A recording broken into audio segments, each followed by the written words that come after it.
네, 안녕하세요. 제가 며칠 만에 영상 만드는지 모르겠습니다. 어제까지 뭐 다른 거 더 급한 거 해야 될 일이 있어서요.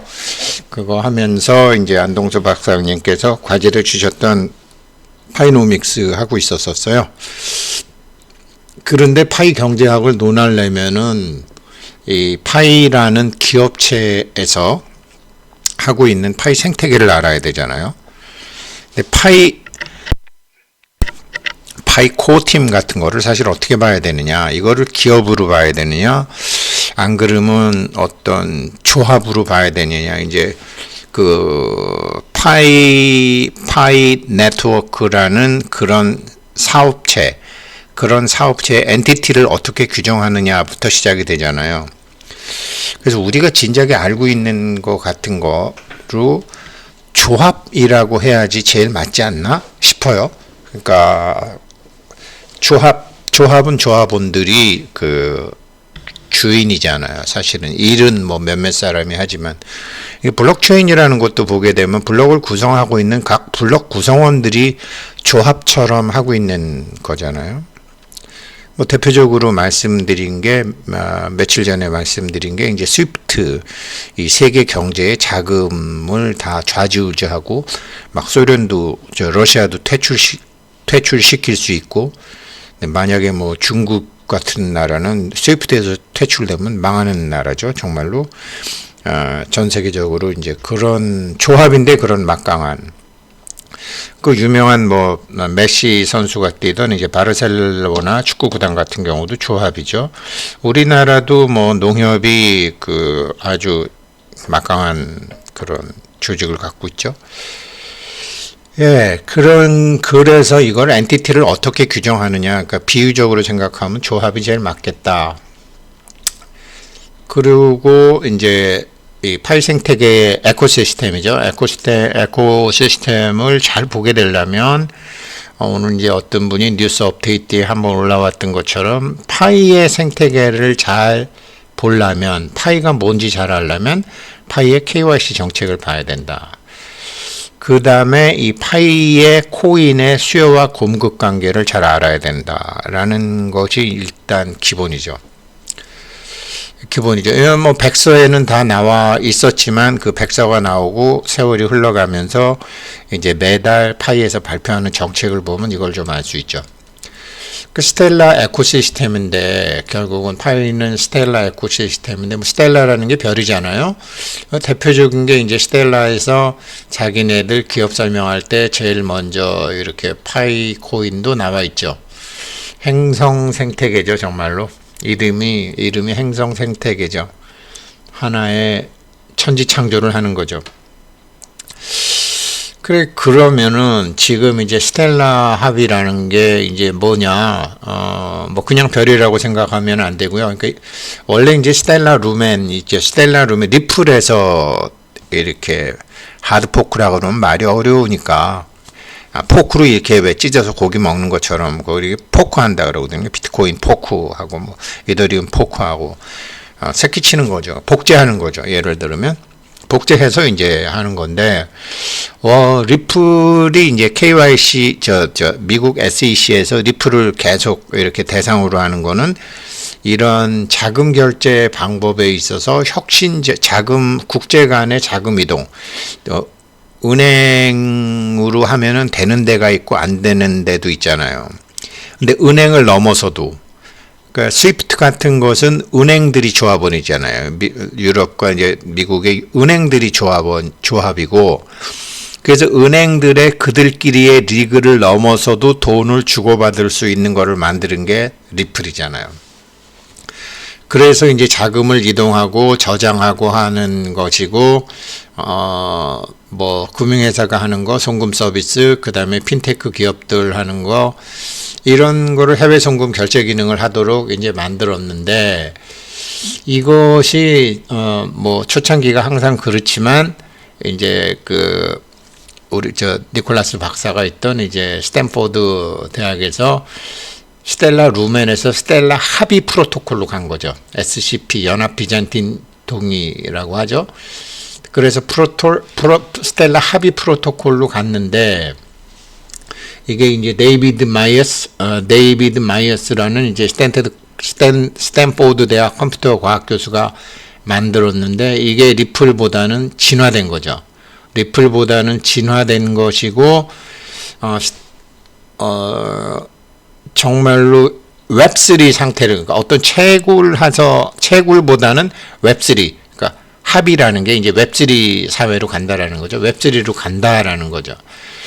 그렇게 해서 이게 그리고 또 얘네가 이 스텔라 합이라는 거는 이제 스위프트라는 게 단순 문자 서비스인 것처럼 스텔라도 단순히 메시지만 전달하는 것이기 때문에 그렇게 막대한 컴퓨터가 필요하지도 않고 막대한 전기가 필요하지도 않다라는 거죠. 그래서 스텔라 합의 방식으로 했기 때문에 파이코인은 핸드폰 채굴 코인을 만들 수 있었던 거죠. 그러니까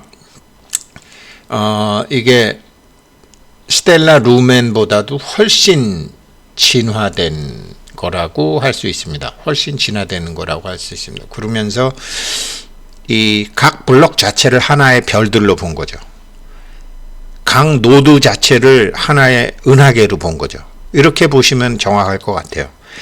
각 블록을 이 파이오니어들이 있는 각 블록을 하나의 별로 보고 이 블록들이 모아져 있는 노드를 은하계로 보는 거죠. 우리 은하 말고도 우주에는 엄청나게 많은 은하가 있잖아요. 그런 의미에서 이제 스텔라라는 걸 썼는데, 스텔라 루멘에 대해서는 WLIN 3월 29일 날 어떤 분이 이렇게 올려주셔서 저도 거기서 참고했습니다. 이건 다른 분이고요. 스텔라 합의는 그게 결국은 없는 것에서 있는 것을 만들어내는 게 이제 천지창조죠. 천지창조와 이제 기업창조는 어떤 의미에서는 같은 거죠. 이거 굉장히 중요한, 요즘 제가 여기에 대해서 많은 생각을 하고 있었던 건데요. 그러면서 제가 왜 한번 보십시오. 네빌 고다드 상상력을 이용해서 부자 되기, 상상력을 이용해서 병 치료하기, 그런 거 봤는데 처음에는 제가 굉장히 우습게 봤어요. 그런데 그것을 언어로 표현할 때에 표현되는 양식의 어떤 차이가 있었지, 야, 이건 정말 참 맞는 얘기다, 이런 얘기를 하게 됐고, 이제 또 네빌 고다드라는 사람이 이제 성경, 특히 창세기에 모세에 대한 얘기를, 이게 완전히 엄청난 앵글을 가지고 우리 안에 우리가 사용하지 않고 있던 또 하나의 앵글, 도판에서는 그걸 시만이라고 그러는데요. 마음으로 보는 눈이라고 그러는데, 마음으로 보는 눈으로 했던 거를 한 거죠. 자, 이 말씀을 왜 드리느냐. 없는 상태에서 있는 상태로 만드는 것은 천지창조나 기업창조나 똑같다라는 거죠.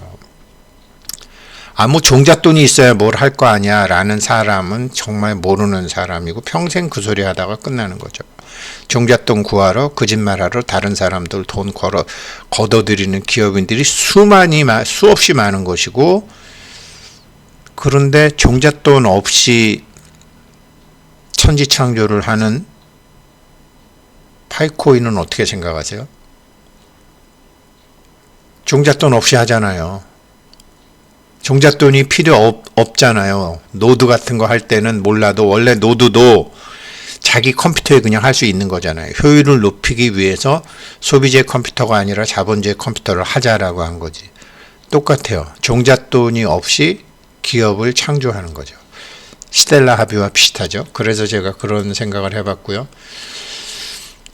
교회식, 어느 종교에나 이런 건 있지만, 불교에는 굉장히 상세하게 많지만, 이제 그래도 젊은 사람들이 쉽게 이해할 수 있는 거는 하느님이 천지를 창조하시는데 종잣돈이 있어갖고 한 게 아니거든요.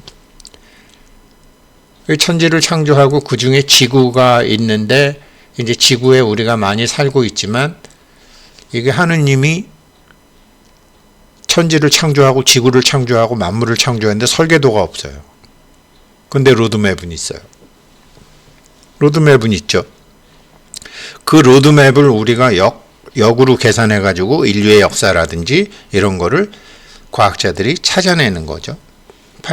네트워크도 당연히 로드맵 있죠.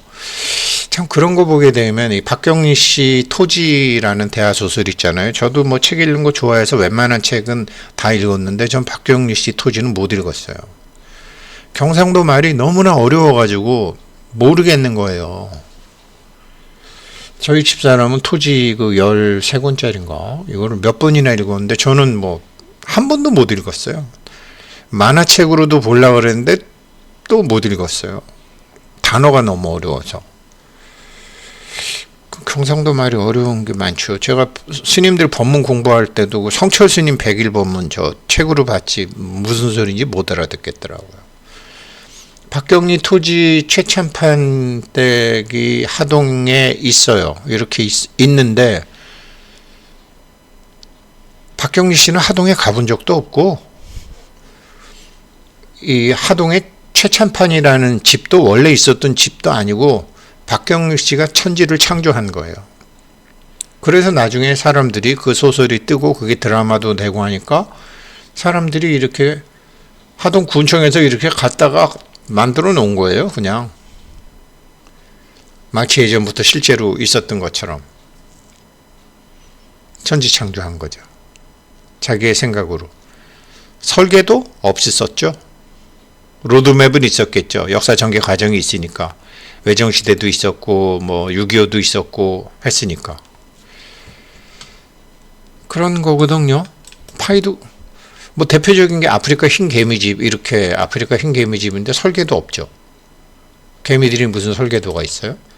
근데 내부에 이렇게 해보면은 안에 뭐 통풍 뭐 완벽하게, 그래서 대부분 유리로 만드는 고층 건물이 겉은 다 막힌 것 같지만 이 개미집의 구조로 해서 밑에서 위까지 통풍이 다 되는. 예전에 처음에 타워팰리스인가 뭐 이런 그거 할 때도 안에서 식물이 잘 안 자란다는 소리도 있었거든요. 근데 요즘은 어떻게 됐는지 아무런 1층에 사나 뭐 30층에 사나 문제가 없는 게 전부 이렇게 아프리카 개미집 같은 구조로 통풍 난방 같은 게 저절로 되도록. 이게 개미들이 각자 자기 일을 하는데 어떻게 이렇게 지을 수 있을까요? 이거 굉장히 중요한 개념이죠. 파이코인은, 파이 네트워크는 개미들이 개미 집을 짓듯이 개미들이 누가 시키지 않아도 자기가 알아서 하듯이 파이오니어들이 파이 생태계를 만들어가는 과정을 아프리카 개미집처럼 해요.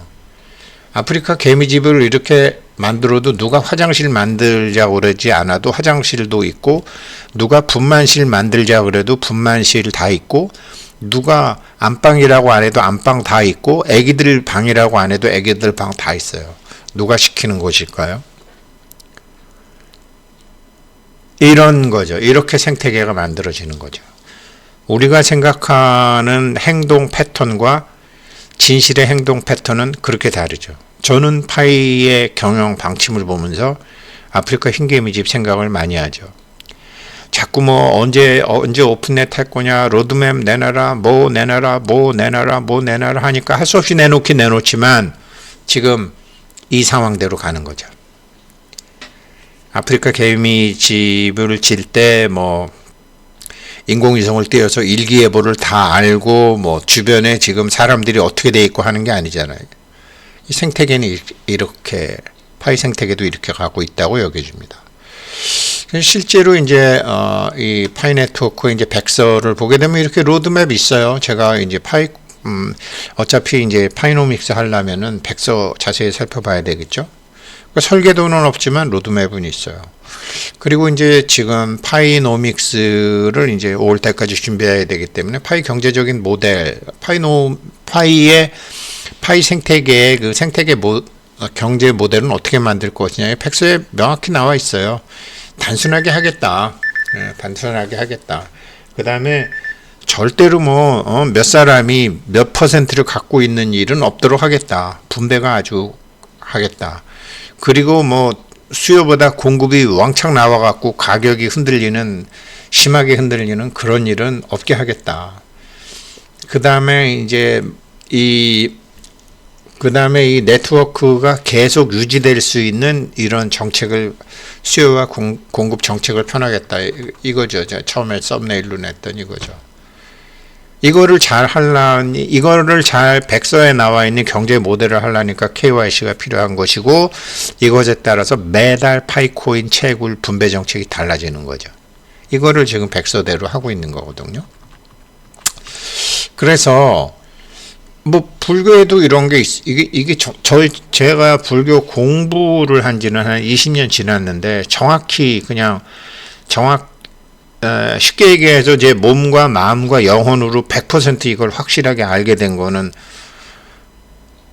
정말로 20년이 넘었어요. 정말로 20년이 넘었어요. 어쩌면 오늘일지도 모르죠. 오늘일지도 모르죠. 불교 경제는 장원불국토라는 말이 굉장히 많이 나와요. 지금 우리가 사는 세상이 여기가 극락이고 뭐 엄청나게 여기가 좋은 세상이고 깨끗한 세상이고, 그러니까 제자들이 저게 무슨 말이야? 지금 전쟁이 일어나고 말이지. 지금 있는 놈이 없는 놈, 죄 지은 놈, 죄 많은 놈, 도둑질하는 놈, 별의별 놈, 이 더러운 땅을 왜 저 양반은 깨끗하다고 그러는 거야? 이런 얘기를 하거든요. 그리고 이제 기독교에서도 천지창조한 것처럼 보살들이 세상을 다 창조했다라는 황당한 얘기를 해요. 그래갖고 이런 얘기를 듣고 만드는 게 불국사예요. 불국토를 어쩌고 저쩌고 하니까 불국사를 우리 조상들이 만드는 거예요. 불국사, 다보탑, 석가탑 있고 이렇게 만드는 거예요. 불국사에 설계도 있나요? 경복궁에 설계도 있나요? 옛날 집은 다 설계도가 없어요. 개미집처럼. 로드맵만 있어요. 로드맵만 있어요. 지금 파이코 팀 사람들한테 너무 많은 것을 요구할 필요 없는 것 같아요. 언제 상장할 건데, 언제 오픈 메인텐트 할 건데, 로드맵 따라 가는 거예요. 그래서 굉장히 정확히 가고 있고, 이제 거기서 스텔라 합의도 있고, 그래서 결국은 과정을 잘 관철하면, 야, 이 파이코인 얘네 정말 대박이다, 이런 결론이 나와요. 그 파이노믹스에 대해서 이제 말씀드리겠습니다. 여기까지 하겠습니다. 감사합니다.